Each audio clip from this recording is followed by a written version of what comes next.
Recently, a rabbinic colleague, really a friend who serves at a congregation in Florida, shared with me a wedding request that she had received. She had been sitting with the bride and with the groom, and they asked her if, we're having this beachside wedding Sunday night at sunset, and when it's time for us to break the glass and kiss, and for everyone to scream Mazel Tov, of course we're planning for the exact moment when the sun sinks underneath the wave.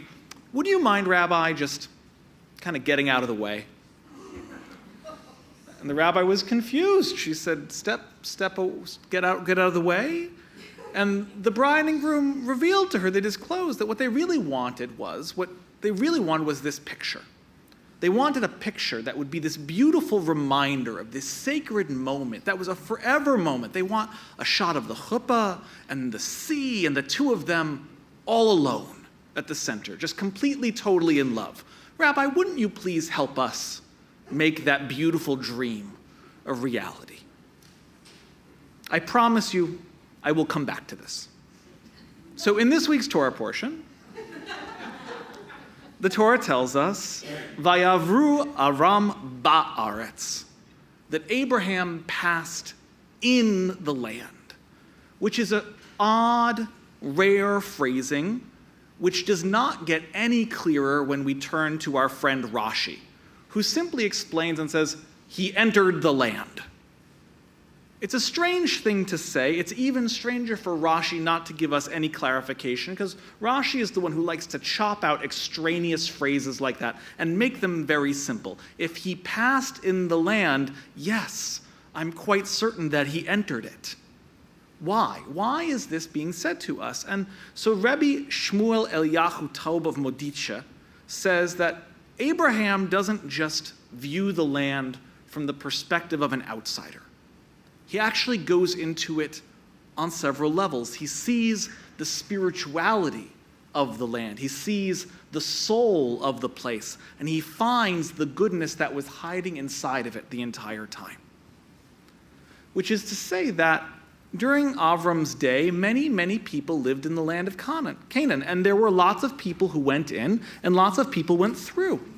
And some of them just kind of saw the land. They saw the wealth. They saw the beauty. They saw the surface. But none of them had ever taken the time to see the soul. And to put a gloss on that, Rabbi Mark Asher Goodman shares an analogy which will bring us back to our Florida couple. He teaches that at any given moment, right now, you could pull out your phone, you could pull out a photo album, and you would see yourself and you would see the people you love in your photos. But you also have a very high probability of seeing strangers in the background, bystanders, passers-by. And to us, they are in our photo because we are the central character of our own lives. But, he says, in actuality, we are all just anonymous background characters in the life of somebody else. And oftentimes, as we are going around, we assume that wherever we are going is the most important place, and that whatever thing that is in between us or that place is in the way. And everyone and everything is an it or a they, rather than a you or a who.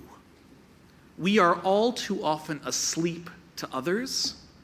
We are all too often asleep to ourselves.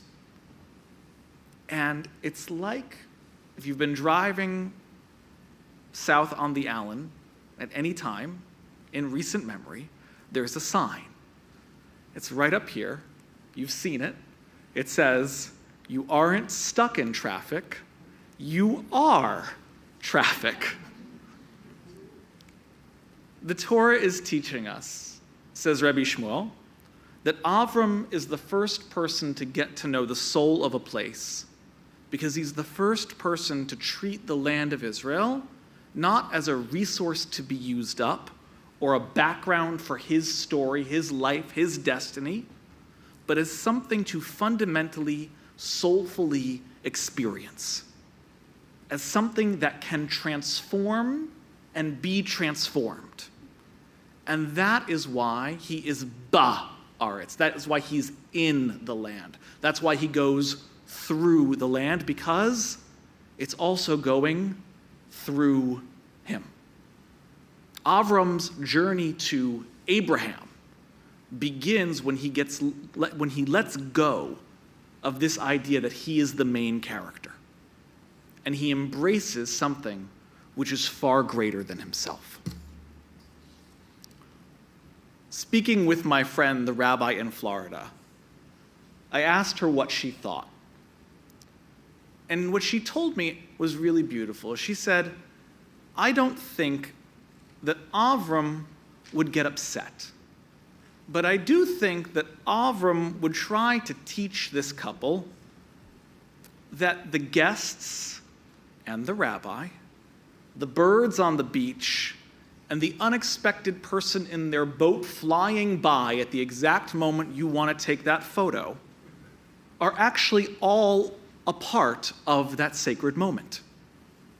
And that if you take even a single part of it away, you're not actually really recalling the sacred moment anymore. You're not really remembering the beauty.